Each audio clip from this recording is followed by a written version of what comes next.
오 마이 갓! 여러분, 메이크업이 이렇게 중요한 겁니다. 이 메이크업을 어떻게 하냐에 따라 갖고 나이가 진짜 많이 들어 보일 수가 있어요. 여러분들 20년 전에 이 메이크업이 가장 핫한 메이크업이었어요. 이게 2000년대 초반이라고 보시면 될 것 같은데, 그때는 이렇게 눈썹이 얇고 진해야 됐었고, 그리고 입술도 진짜 빨갛게 막 오버해갖고 그려야 돼요. 그래야지 멋진 거였답니다. 물론 사진은 이렇게 나왔지만 그래도 20년 전과 지금과 비교하면 저도 많이 늙었죠. 그런데 한 가지 제가 이 옛날 사진을 보고 기분이 좋았던 게, 제가 그렇게 심하게 피부 노화가 아직 오지는 않았다는 거예요. 근데 많은 분들이 이렇게 생각하세요. 피부가 젊고 건강한 거는 타고난 것이다, 즉 유전적인 것이다. 근데 여러분, 그렇지 않아요. 제가 굉장히 흥미로운 사진 하나 보여드릴게요. 미국에서 186상의 쌍둥이를 대상으로 연구를 했는데요.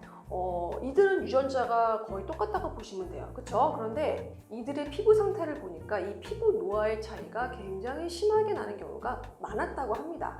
자, 이 사진은 61살 먹은 미국 쌍둥이 자매인데요. 정말 같은 나이라고 보기가 좀 어렵죠. 이 오른쪽 분이 훨씬 더 나이가 많아 보이죠. 실제로 이 오른쪽에 있는 분이 피부 나이가 왼쪽에 있는 분보다 11살이나 많게 나왔대요. 원인이 뭔가 분석을 해봤는데, 이 오른쪽에 피부가 굉장히 노화가 된 분 같은 경우는 선탠을 굉장히 좋아했대요. 물론 자외선 차단제를 바르지 않고 선탠을 한 경우가 굉장히 많았고, 평상시 외출할 때도 선크림을 거의 안 발랐다고 합니다. 그리고 담배를 많이 폈대요. 반면에 왼쪽에 있는 분 같은 경우는 차단제를 꾸준히 발랐고 담배랑 술을 안 한 분이었다고 합니다. 결론은 뭐냐, 여러분, 피부는요, 물론 타고난 유전적인 것도 중요하지만 얼마나 자기가 잘 가꾸는가에 따라서 이 노화의 속도가 결정이 된다고 보시면 돼요.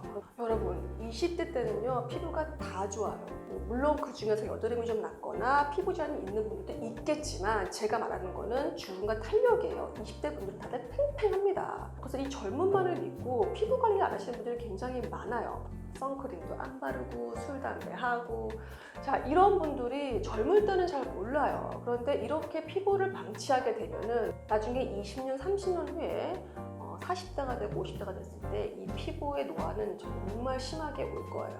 자, 그래서 이 나이 먹은 언니가 해주는 말을 정말 새겨듣기를 바래요.